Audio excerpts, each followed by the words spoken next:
मेरे छात्रों, साथियों और शिक्षक बंधु, मैं प्रशांत कुमार गुप्ता आपके YouTube channel Krishna coaching Azamgarh के इकोपंथी प्लेटफॉर्म पर स्वागत करता हूं। आज से हम लोग एक सीरीज स्टार्ट कर रहे हैं जो कि उच्चतर शिक्षा सेवा आयोग के विज्ञापन संख्या 51 से संबंधित है, जिसमें हम लोग प्रश्नों की श्रृंखला चलाएंगे। ये आपकी पहली श्रृंखला होगी, जिसमें हम लोग जीएस के 30 प्रश्न और विषय से संबंधित 70 प्रश्न, यानी आपकी इकोनॉमिक्स ओरिएंटेड जो है 70 प्रश्न होंगे। ये 30 प्रश्न जीएस के उन सभी विषयों के परीक्षार्थियों और शिक्षकों के लिए है जो इस विज्ञापन संख्या में आवेदन किए हुए हैं। तो आप लोग इस वीडियो को अधिक से अधिक शेयर करिएगा, ताकि ये 30 प्रश्न जो जीएस के हैं उन तमाम शिक्षकों को और परीक्षार्थियों को पहुंच सके, मिल सके, ताकि वे इस वीडियो को देखकर अपना एक नोट्स तैयार कर सकें और इस परीक्षा में अधिक से अधिक नंबर प्राप्त कर सकें। चलिए शुरू करते हैं जीएस का पहला प्रश्न, जिसमें हमारे सामान्य अध्ययन में 1 से 30 प्रश्न होंगे और अर्थशास्त्र में 31 से लेकर 100 तक प्रश्न होंगे। ये 100 प्रश्नों का श्रृंखला चलेगा और हमारा प्रयास होगा कि हम परीक्षा से पूर्व कम से कम 12 से 15 वीडियो आपको प्रोवाइड कर सकें। चलिए पहला प्रश्न देखते हैं। दक्षिण भारत के विजयनगर साम्राज्य के प्रसिद्ध शासक कृष्णदेवराय जो है वो तुलु राजवंश थे। ये पूछ सकता है कि किस राजवंश से थे, तो उनका संबंध तुलु राजवंश से था और इसके तुलु वंश के जो संस्थापक थे वे वीर नरसिंह थे। वीर नरसिंह जो है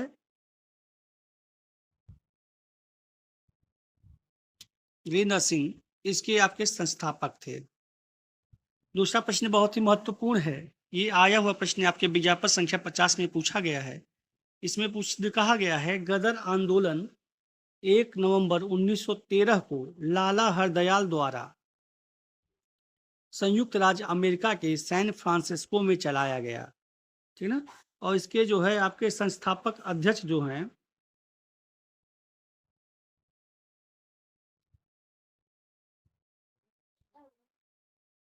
गदर आंदोलन के अध्यक्ष थे, संस्थापक अध्यक्ष मोहन सिंह भाखना थे। प्रश्न संख्या 3, मुगल शासक शाह आलम द्वारा अरसलान ए जंग की उपाधि एंटोनियर पोलियर को दी गई। ये भी प्रश्न है आपकी परीक्षा में पूछा गया था विज्ञापन संख्या 50 के समान अध्ययन में। प्रश्न संख्या 4 है, साइलेंट वैली एक सदाबहार उष्णकटिबंधीय वन केरल राज्य में स्थित है। प्रश्न संख्या 5, भारत में मरीन राष्ट्रीय पार्क कच्छ की खाड़ी में अवस्थित है। प्रश्न संख्या 6 एल-नीनो से संबंधित है। एल-नीनो क्या है? ये एक गर्म हवा है जो कि पेरू, इक्वेडोर और पेरू के तट के अनुदेश कभी कभी समुद्र की सतही जल के गर्म होने को हम क्या कहते हैं? एल-नीनो कहते हैं।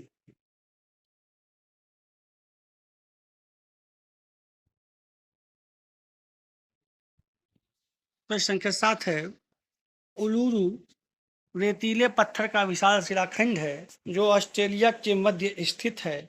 यह एक विशाल पत्थर आदिम ऑस्ट्रेलियाइयों के लिए पवित्र है। एग्जाम में पूछ सकता है उलूरू क्या है। तो उलूरू एक रेतीला पत्थर है जो कि आपके ऑस्ट्रेलिया में पाया जाता है। प्रश्न संख्या 8 बहुत ही महत्वपूर्ण है। भारतीय संविधान के अनुच्छेद 108 के अनुसार दोनों सदनों की संयुक्त बैठक राष्ट्रपति द्वारा बुलाई जाती है, जबकि इस संयुक्त बैठक की अध्यक्षता लोकसभा अध्यक्ष करता है। प्रश्न संख्या 9, भारतीय संविधान के निर्माण में विभिन्न स्रोतों से प्रेरणा दी गई है, लेकिन भारतीय संविधान पर सबसे अधिक प्रभाव भारतीय शासन अधिनियम 1935 का है। बहुत महत्वपूर्ण प्रश्न नंबर 9। प्रश्न 10 मूल कर्तव्य से संबंधित है। ये भी प्रश्न पूछा गया था आपके विज्ञापन संख्या 50 में। हमारी सामाजिक संस्कृति की गौरवशाली परंपरा का महत्व समझना और उसका परिरक्षण करना भारत के संविधान के मूल कर्तव्य का एक हिस्सा है। तो आप जितने भी मौलिक कर्तव्य हैं उसको भी आप एक सरसरी निगाह से देख डालिएगा, क्योंकि इसमें से एक प्रश्न ये देखिए आया हुआ, एक पूछ दिया कौन सा हिस्सा है ये। प्रश्न संख्या 11 बाल्टिक राज्य क्षेत्र के लिए है। तो बाल्टिक राज्य उन क्षेत्र को कहते हैं जिन्हें प्रथम विश्व युद्ध के समय रूसी साम्राज्य से आज़ादी मिली थी। इनमें लाटविया, लिथुआनिया तथा एस्टोनिया शामिल हैं। तो आपसे पूछ सकता है कि बाल्टिक राज्य में कौन से राज्य शामिल नहीं हैं, ठीक है ना। तो ये आप याद करिए, लाटविया, लिथुआनिया, एस्टोनिया शामिल है। प्रश्न संख्या 12, पूर्व प्रधानमंत्री इंदिरा गांधी ने अपनी नियंत्रित समाजवादी नीतियों की आलोचना एवं खुली अर्थव्यवस्था की सिफारिश करने के कारण डॉक्टर सुब्रमण्यम स्वामी को 1970 के दशक में अवास्तविक विचारों वाला सांता क्लॉज कहा था। तो प्रश्न में यहाँ भी आ सकता है आपका, अवास्तविक विचारों वाला सांता क्लॉज कौन है। तो अवास्तविक विचारों वाला सांता क्लॉज डॉक्टर सुब्रमण्यम स्वामी हैं। प्रश्न संख्या 13, लाल मिर्च तीखी होती है क्योंकि उसमें कैप्सेसिन पाया जाता है। कैप्सेसिन का फॉर्मूला है C18H27NO3। तो आपको ये पता होना चाहिए कि लाल मिर्च में तीखा क्यों होता है, कैप्सेसिन के कारण। ये विज्ञान के प्रश्न हैं, ये भी आपके परीक्षा में पूछे जाते हैं पर्यावरण से रिलेटेड करके। प्रश्न संख्या 14, हवाई जहाज के टायरों को चौड़ा करने में हीलियम गैस प्रयुक्त होती है। प्रश्न संख्या 15, मानव के बाल एवं नाखून में केराटिन नामक प्रोटीन विद्यमान होता है। प्रश्न संख्या 16, एंजाइम मूलतः प्रोटीन होते हैं। अगला प्रश्न, यकृत एवं मांसपेशियों में ऊर्जा ग्लाइकोजन के रूप में जमा होती है। प्रश्न संख्या 18, एक डिस्क को ट्रैक एवं सेक्टर में बांटने की प्रक्रिया को फॉर्मेटिंग कहते हैं। प्रश्न 19, जंक ईमेल को स्पैम भी कहा जाता है। ये भी प्रश्न पूछा गया आपका, स्पैम क्या होता है। तो ये जंक ईमेल होते हैं। कंप्यूटर हार्ड डिस्क का आविष्कार रेनॉल्ड बी जॉनसन ने किया था। ये आपके हो सकता है विज्ञापन संख्या 51 में आवे प्रश्न। प्रश्न संख्या 21, कंप्यूटर के बेसिक फंक्शंस को ऑपरेटिंग सिस्टम नियंत्रित करता है। प्रश्न संख्या 22 बहुत ही महत्वपूर्ण है, डबल ई प्रोम यानी electrically erasable programmable read only memory, ये इसका फुल फॉर्म है EEPROM। रोम है प्रोम और डबल ई यानी electrically erasable programmable read only memory, ठीक है। प्रश्न संख्या 23 पर्यावरण से रिलेटेड है आपके, पारिस्थितिकी तंत्र की खाद्य श्रृंखला में जीवों के अंतिम समूह बैक्टीरिया और कवक होते हैं जिन्हें अपघटक कहा जाता है। नेक्स्ट प्रश्न है, चिपको आंदोलन की शुरुआत 1973 में भारत के प्रसिद्ध पर्यावरणविद सुंदरलाल बहुगुणा, कॉमरेड गोविंद सिंह रावत, चंडी प्रसाद भट्ट और श्रीमती गौरा देवी के नेतृत्व में हुआ। ये नाम आप याद कीजिएगा क्योंकि इसमें से हो सकता है कि आपको दे दे कि 1 2 सही है, 1 2 3 सही है, चारों सही है। इस तरह के प्रश्न आपके बन सकते हैं, इसलिए आपके चारों नाम याद होने चाहिए कि सुंदरलाल बहुगुणा हैं, कॉमरेड गोविंद सिंह रावत हैं, चंडी प्रसाद भट्ट हैं और श्रीमती गौरा देवी हैं। इनके नेतृत्व में चिपको आंदोलन की शुरुआत 1973 में हुई थी। प्रश्न संख्या 25, भारत के आयकर अधिनियम में धारा 88 के अंतर्गत कर छूट का उन्मूलन केलकर समिति द्वारा अनुमोदित है। प्रश्न संख्या 26 बहुत ही महत्वपूर्ण है, शिक्षा मंत्रालय द्वारा राष्ट्रीय पाठ्यक्रम की रूपरेखा यानी NCF का जो रूपरेखा है उसको तैयार करने के लिए राष्ट्रीय संचालन समिति का गठन डॉक्टर के कस्तूरी रंगन की अध्यक्षता में किया गया था। ठीक है, NCF की जो है कमेटी बनी थी तो उसके अध्यक्ष थे डॉक्टर के कस्तूरी रंगन। प्रश्न संख्या 27 ये भी आने वाले आपकी परीक्षा में बहुत ही महत्वपूर्ण प्रश्न है, बहुत ही ज्वलंत मुद्दा था ये। टॉम्ब ऑफ सैंड भारतीय भाषा में लिखित प्रथम पुस्तक है। रेत समाधि इसका नाम है, ठीक है ना हिंदी में, और टॉम्ब ऑफ सैंड नाम से ही पूछा गया है। तो ये प्रथम पुस्तक है जिसे अंतर्राष्ट्रीय बुकर पुरस्कार 2022 से सम्मानित किया गया।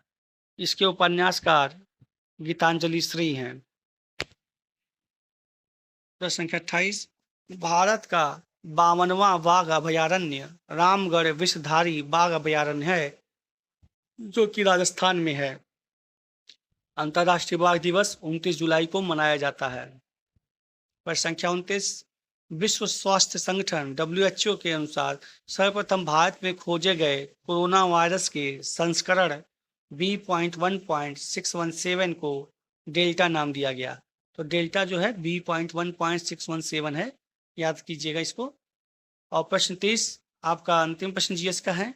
भारत बर्मिंघम राष्ट्रमंडल खेल जो आपका कॉमनवेल्थ गेम हुआ, बर्मिंघम हुआ, इसमें भारत को चौथा स्थान मिला, जिसमें ऑस्ट्रेलिया को सबसे अधिक पदक 178 के साथ पहला स्थान मिला।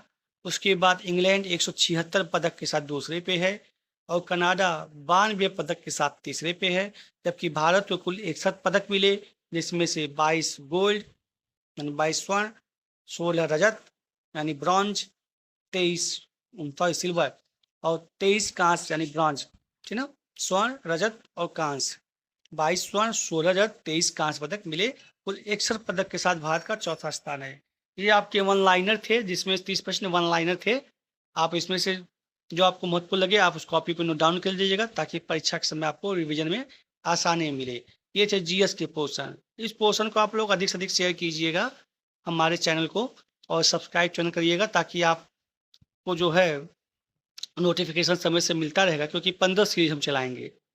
चलिए अब हम लोग शुरू करते हैं अपना अर्थशास्त्र विषय। अर्थशास्त्र का प्रश्न संख्या 31 से 100 तक चलेगा। चलिए प्रश्न संख्या 31। अन्य विषय छात्र भी देख सकते हैं, क्योंकि हो सकता है कि इकोनॉमिक्स से संबंधित जो करंट आते हैं आपके एक दो प्रश्न यहाँ से आपको मिल जाए। तो देखते हैं प्रश्न संख्या 31। अदृश्य हाथ का विचार एडम स्मिथ ने दिया। ये वन लाइनर है, इसलिए हम केवल पॉइंट टू पॉइंट आपको दिखाते रहेंगे, स्क्रॉल करते रहेंगे, उसको पढ़ते रहेंगे, ताकि आपको नोट्स बनाने में आसानी रहे। प्रथम बार रैगनर फिश ने व्यष्टि एवं समष्टि अर्थशास्त्र जैसे पदों का प्रयोग किया, यानी माइक्रो और मैक्रो इकोनॉमिक्स का जो टर्म्स है, जो वर्ड है, ये सर्वप्रथम रैगनर फिश ने इसका यूज किया था। नेक्स्ट प्रश्न है, जेबीसे के अनुसार पूर्ति अपनी मांग स्वयं पैदा करती है, supply creates its own demand, ठीक है ना। ये कथन जो है जेबीसे का है, इनका पूरा नाम जॉन बैप्टिस्ट से है। जिसके कारण क्या होता है, अर्थव्यवस्था में अत्यधिक उत्पादन और बेरोजगारी की समस्या पैदा नहीं होती है। अगला प्रश्न है, प्रोफेसर पीगू के अनुसार अर्थशास्त्र प्रकाश दर्शक विज्ञान न होकर एक फलदायक विज्ञान है। ये परिभाषा देख के आपको पूछ सकता है किसका कथन है, तो आप लोग नोट कर लीजिएगा। प्रश्न संख्या अगला है आपका 35। निकृष्ट तथा गिफिन वस्तुओं के संबंध में आय लोच ऋणात्मक होती है। तो आप नोट्स में निकृष्ट वस्तु, गिफिन वस्तु की परिभाषा लिख के उसके एग्जाम्पल को लिख के भी आप लोग नोट डाउन कर सकते हैं। प्रश्न संख्या 36 है, सामान्य तथा आवश्यक वस्तुओं की आय लोच धनात्मक होती है, परंतु इकाई से कम होती है। अगला प्रश्न है 37। कीमत निर्धारण में समय तत्व को मार्शल ने शामिल किया। अगला प्रश्न है 38। रॉबिन्स की पुस्तक का नाम। तो रॉबिन्स की पुस्तक का नाम है an essay on the nature and significance of the economic science. 1932 में एक बुक्स लिखी गई थी। तो इसका ईयर भी याद कीजिएगा, क्योंकि कभी कभी क्या होता है, बुक्स को दे देता है ईयर वाइज, इसको आपको सेट करना होता है। तो 1932 में आपको याद होना चाहिए कि ये बुक रॉबिन्स ने लिखा था, an essay on the nature and significance of economic sciences. Next प्रश्न 39। प्रश्न संख्या 39। मांग का नियम एक गुणात्मक विवरण है, जबकि मांग की लोच एक संख्यात्मक विवरण है। प्रश्न संख्या 40। आभास लगान की धारणा का प्रतिपादन प्रोफेसर मार्शल ने किया, जबकि भेदात्मक लगान की धारणा का प्रतिपादन डेविड रिकार्डो ने किया। ठीक है, तो ये आपको कथन में भी दे सकता है आपको कि आभास लगान की धारणा प्रतिपादन प्रोफेसर मार्शल ने किया, दूसरा दे देगा भेदात्मक लगान की धारणा का प्रतिपादन डेविड रिकार्डो ने किया, पूछ देगा कथन एक सही है, कथन दो सही है, दोनों कथन है, न तो एक न तो दो। इस तरह से भी प्रश्न बन सकते हैं, इसलिए आपको अधिक अधिक कॉन्सेप्ट क्लियर होने चाहिए। तो आभास लगान के लिए मार्शल हैं और भेदात्मक लगान के लिए रिकार्डो हैं, याद कीजिएगा आप लोग। यदि वस्तुएं पूर्ण पूरक हों तो उदासीन वर्ग एल आकार का होता है।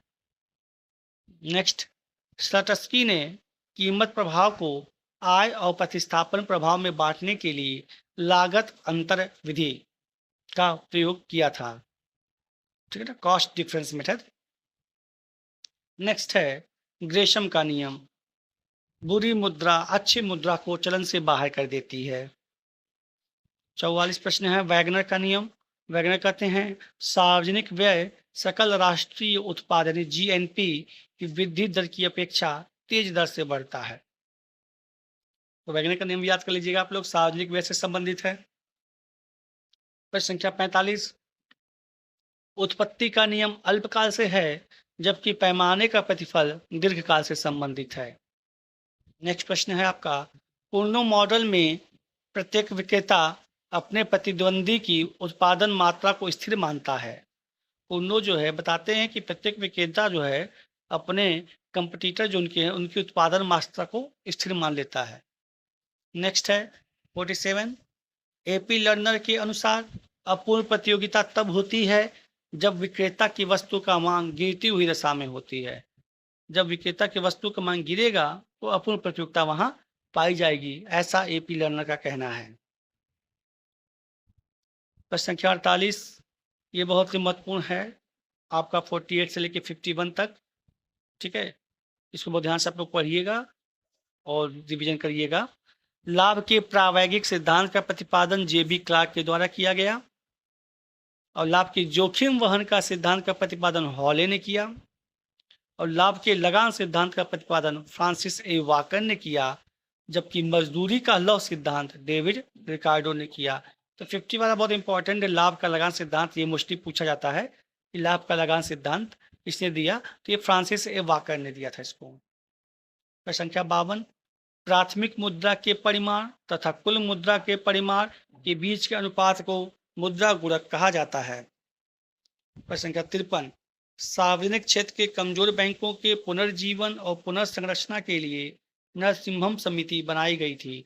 तो नरसिम्हम समिति जो आपकी है ये बैंकों के सुधार से संबंधित था। तो इसमें देखिए लिखा भी है सार्वजनिक क्षेत्र के कमजोर बैंकों के पुनर्जीवन और पुनर्संरचना के लिए बनाई गई थी।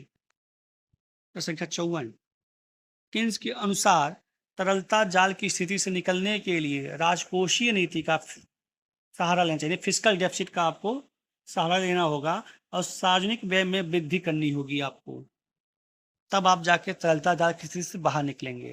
प्रश्न संख्या 55 बहुत ही मोस्ट इंपॉर्टेंट है आपका। डेनिस रॉबर्टसन ने कहा है कि विदेशी व्यापार आर्थिक विकास का इंजन है। ये पूछता है आपके एग्जाम में, विदेशी व्यापार आर्थिक विकास का इंजन है, ये किसका कथन है, तो डेनिस रॉबर्टसन का कथन है ये। समृद्धि सिद्धांत में निवेश के क्षमता सृजन को विस्तार से डोमर के द्वारा बताया गया। प्रश्न संख्या 57, जिस दर पर बैंक आरबीआई को उधार देते हैं उन्हें रिवर्स रेपो कहते हैं, उन्हें रिवर्स रेपो रेट कहेंगे जब बैंक आरबीआई को उधार देंगे। निचले स्तर से नियोजन को विकेंद्रित नियोजन कहते हैं। दरिद्रता कारक पद का प्रयोग जगदीश भगवती ने किया है। ये भी प्रश्न पूछता है आपका, दरिद्रता कारक पद का प्रयोग किसने किया, तो जगदीश भगवती ने किया। तरलता उपागम को रेडक्लिफ उपागम के नाम से भी जानते हैं। भारत में गरीबी हटाओ का नारा 5वीं पंचवर्षीय योजना जो कि आपके 1974 से 1979 के अंतर्गत दिया गया था और 5वीं पंचवर्षीय योजना को समय से पहले ही समाप्त कर दिया गया था, जिसको हम लोग अनवरत योजना बोलते हैं। और ये 1978 1979 यानी केवल 5वीं पंचवर्षीय योजना पर 4 वर्ष चला था। जो अंतिम वर्ष था आपका 1978 1979, ये रोलिंग प्लान के नाम से इसको जानते हैं। हिंदू वृद्धि दर का संबंध प्रोफेसर राजकृष्णा से है। ये भी बहुत मोस्ट इंपॉर्टेंट प्रश्न है आपका, मोस्टली एग्जाम में पूछा जाता है हिंदू वृद्धि दर का संबंध किससे है। कमेंट में आप लोग बताइए कि हिंदू वृद्धि दर होता क्या है। योजना आयोग के स्थान पर नीति आयोग 1 जनवरी 2015 को स्थापित किया गया है। नीति आयोग का पूरा नाम है NITI, मतलब national institute for transforming India, नीति।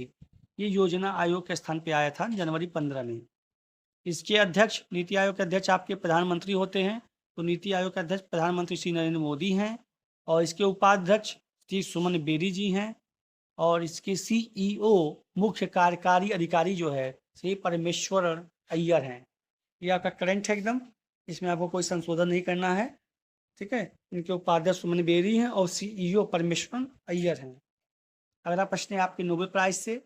अर्थशास्त्र का नोबेल पुरस्कार 2021 तीन लोगों को दिया गया है, David card, Joshua D Angrist और गुइडो डब्ल्यू इम्बेंस, इन तीनों लोगों को अर्थशास्त्र का नोबेल पुरस्कार दिया गया है। तो हो सकता है आपको कोई एक नाम पूछ दे या तीनों नाम दे के पूछ दे, कथन 1-2 वाला, ऐसे आता है एग्जाम में, कथन 1 सही है, कथन 2 सही है, 2-3 सही है। तो इस तरह से आप इनका नाम याद रखिएगा। तो अर्थशास्त्र का नोबेल प्राइज जो है David card, Joshua D Angrist और गुइडो डब्ल्यू इम्बेंस। चाहे कोई कोडिंग करके आप एग्जाम में जाइएगा ताकि आपको क्वेश्चन गलत न हो। अगला प्रश्न है प्रश्न संख्या 69, बजट से संबंधित। बजट 2022-23 के अनुसार केंद्र सरकार की कुल 100% प्राप्ति में से सबसे अधिक हिस्सेदारी वाले 4 मद कौन कौन से हैं? तो ये आपकी पहली पे हैं 35% के साथ उधार एवं अन्य देयता, फिर जीएसटी 60%, फिर कारपोरेशन टैक्स निगम कर 15%, फिर इनकम टैक्स 15%।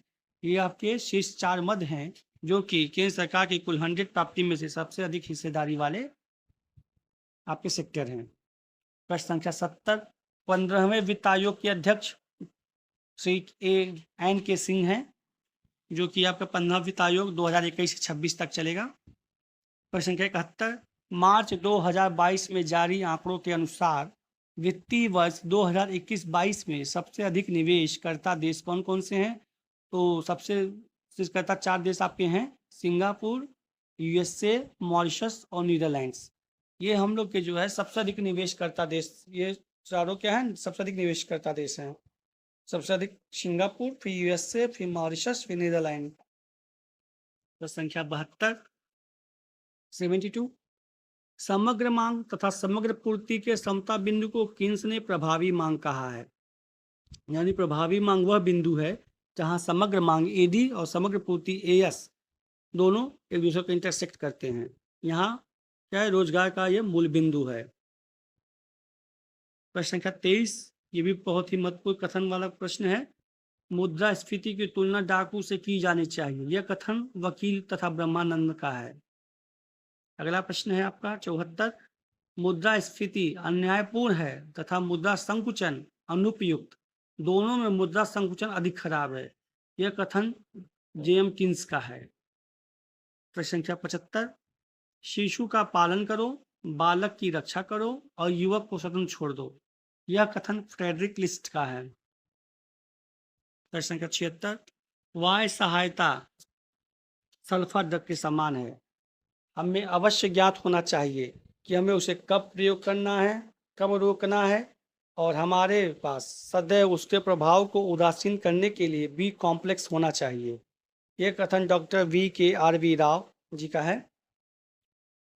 अगला प्रश्न है आपका 77, 77, किसी देश की मुद्रा का अवमूल्यन उसके भुगतान से इसके असंतुलन में तभी सुधार करेगा जब उसके आयातों एवं निर्यातों की मांग के लोच का योग इकाई से अधिक हो, यानी EX + EM > 1 होगा, तब जाके आपके भुगतान से इसमें असंतुलन होगा और तभी हम उसमें सुधार कर पाएंगे। इसके लिए कहा गया है किसी देश की मुद्रा का अवमूल्यन उसके भुगतान से इसके असंतुलन में तभी सुधार करेगा जब उसके आयातों की लोच और निर्यातों की लोच दोनों का योग इकाई से अधिक हो। प्रश्न संख्या 78, झटकों और प्रोत्साहनों की धारणा का प्रयोग हार्वे लेविस्टिन ने अपने न्यूनतम क्रांतिक प्रयास के सिद्धांत में किया। देखिए इसमें 2 प्रश्न है, आपका भी पूछ सकता है न्यूनतम क्रांतिक प्रयास का सिद्धांत किसने दिया? तो न्यूनतम क्रांतिक प्रयास यानी मिनिमम क्रिटिकल एफर्ट, ये जो है आपके हार्वे लेविस्टिन ने दिया था। और दूसरे प्रश्न पूछ सकता है झटकों और प्रोत्साहन की धारा का प्रयोग किसने किया? तो झटकों और प्रोत्साहन की धारा का प्रयोग हार्वे लेविस्टिन ने किया। तो 78 में आपके 2 प्रश्न ऑलरेडी इंक्लूड हैं। प्रश्न संख्या 79, 79, वेस्टेबल परीक्षण के अनुसार संरक्षण उसी स्थिति में देना चाहिए जबकि संरक्षण के अतिरिक्त उस उद्योग के विकास की संभावना न हो। प्रश्न संख्या 80, बहुत ही महत्वपूर्ण है। 80, नाबार्ड, नाबार्ड का पूरा नाम national bank for agriculture and rural development, इसकी स्थापना जो है 12 जुलाई 1982 को हुआ था और श्री शिव रमन कमेटी की संस्तुति पर नाबार्ड की स्थापना हुई थी। शिव रमन कमेटी याद किए रहिएगा। प्रश्न संख्या 81, विद्यानाथन समिति, इसका संबंध किससे है? तो विद्यानाथन समिति का संबंध ग्रामीण सहकारी साख समिति के सुधार से संबंधित ग्रामीण सहकारी साख समितियों के सुधार से संबंधित है विद्यानाथन समिति। अगला प्रश्न है आपका प्रश्न संख्या 82। हरित क्रांति का नाम किसने दिया? तो हरित क्रांति का नाम विलियम गेट द्वारा दिया गया था, जबकि इसके जन्मदाता नॉर्मन इबोलाग हैं। प्रश्न संख्या 83 बहुत इंपॉर्टेंट है आपका, इसमें दो एफिशिएंसी की बात की गई है, एक्स कुशलता और वाई कुशलता। इन दोनों का प्रतिपादन हार्वे लेविस्टिन ने किया था। एक्स एफिशिएंसी क्या होती है? जब एक दी हुई तकनीक के साथ जब दी हुई एक निश्चित उत्पादन लागत से अधिकतम उत्पादन प्राप्त किया जाता हो, उसे हम लोग एक्स एफिशिएंसी यानी एक्स कुशलता कहते हैं। जबकि वह कुशलता जो बाजार में उपलब्ध अवसरों से अधिकतम लाभ प्रदान कर सके, उसे वाई एफिशिएंसी यानी वाई कुशलता कहा जाता है। प्रश्न संख्या 84 band wagon effect, band wagon प्रभाव क्या है?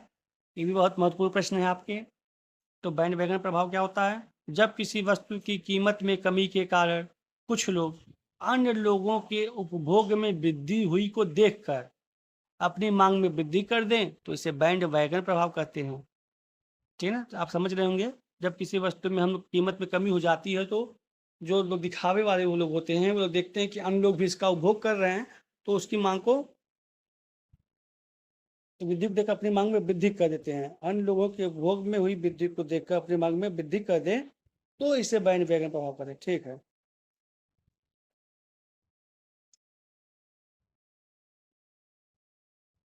अगला है प्रश्न संख्या 85 85 वैबनन प्रभाव। ऐसी स्थिति जिसमें उपभोक्ता उस वस्तु की कीमत के आधार पर उसकी गुणवत्ता निर्धारित करता है, अर्थात उच्च कीमत वाली वस्तुओं की गुणवत्ता उच्च और कम कीमत वाली वस्तुओं की गुणवत्ता कम होती है, तो उसको हम लोग बोलते हैं वैबनन प्रभाव। यानी वैबनन प्रभाव आपके कीमत और उसकी गुणवत्ता के संबंध को प्रदर्शित करता है। स्नाप प्रभाव क्या है? किसी वस्तु की कीमत में कमी से समाज के कुछ लोग अन्य लोगों से अपने को अलग रखने के लिए उस वस्तु की मांग में कमी कर दें, तो इसे स्नाप प्रभाव कहते हैं। यानी आपका जो है बैंड वैगन प्रभाव, स्नाप प्रभाव एक दूसरे से को रिलेटेड हैं। जबकि ये देखिए आप वैबनन में था आपका किसी वस्तु की कीमत में कमी करेंगे तो क्या होगा, कुछ लोग जो है उसकी देख रहे हैं कि लोग उपभोग बढ़ा रहे हैं तो अपनी मांग में वृद्धि कर देते हैं, जैसे। और उसका उल्टा देखिए आपका स्नाप प्रभाव है। स्नाप में क्या कर रहे हैं, कीमत में कमी होगी तो कुछ लोग दिखावे के लिए अपने को अलग करते हैं और उस वस्तु की मांग में कमी करते हैं, इससे स्नाप प्रभाव करते हैं। तो बैंड वैगन प्रभाव, स्नाप प्रभाव एक दूसरे से कोरिलेटेड है, ध्यान से देख लीजिएगा आप लोग। प्रश्न संख्या 87 87 जे वक्र प्रभाव। तो जे वक्र प्रभाव का संबंध अवमूल्यन से है। जब कोई देश अवमूल्यन करता है तो अवमूल्यन के साथ प्रारंभ में भुगतान शेष अधिक असंतुलन पैदा होता है और पुनः धीरे धीरे सुधर जाता है। इसे ही जे वक्र प्रभाव कहते हैं। प्रश्न संख्या 88 88 रैचेट प्रभाव। आय में जब वृद्धि होती है तो उपभोग स्तर में तीव्र वृद्धि होती है, परंतु जब आय में कमी होती है तो आय में कमी के अनुपात में उपभोग में कमी नहीं होती। इसी को ड्यूजनबरी की सापेक्ष आय परिकल्पना भी कहते हैं।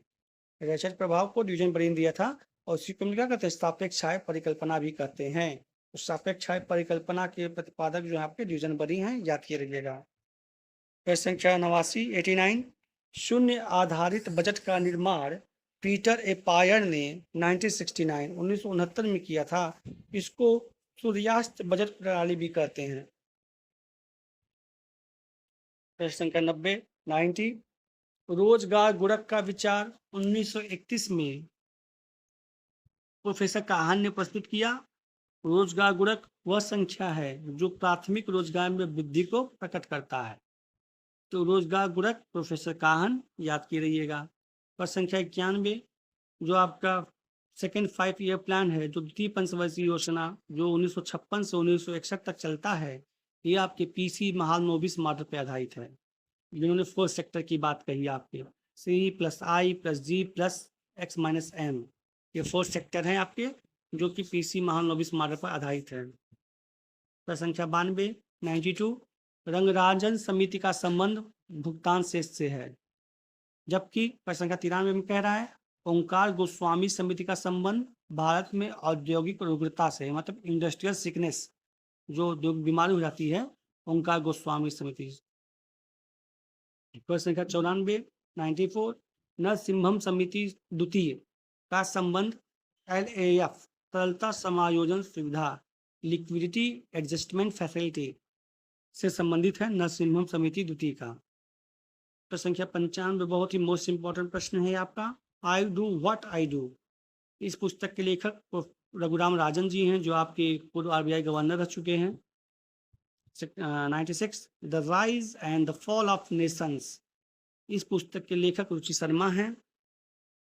प्रश्न संख्या 97 अनुकूलतम जनसंख्या का सिद्धांत डाल्टन, कैनन और सॉन्डर्स। डाल्टन, कैनन और सॉन्डर्स ने दिया। ये आया हुआ प्रश्न है आपका एग्जाम में। पूछा था कि अनुकूलतम जनसंख्या का सिद्धांत दिया, 4 ऑप्शन दिए थे, उसके बाद पूछा प्रश्न 1 2 3 सही है, 2 3 4 सही है, 1 2 3 सही है कि चारों सही है। ऐसे आया था ये प्रश्न 97 वाला आपका। तो तीनों नाम आपको याद होना चाहिए। अनुकूलतम जनसंख्या का सिद्धांत डाल्टन, कैनन और सॉन्डर्स ने दिया।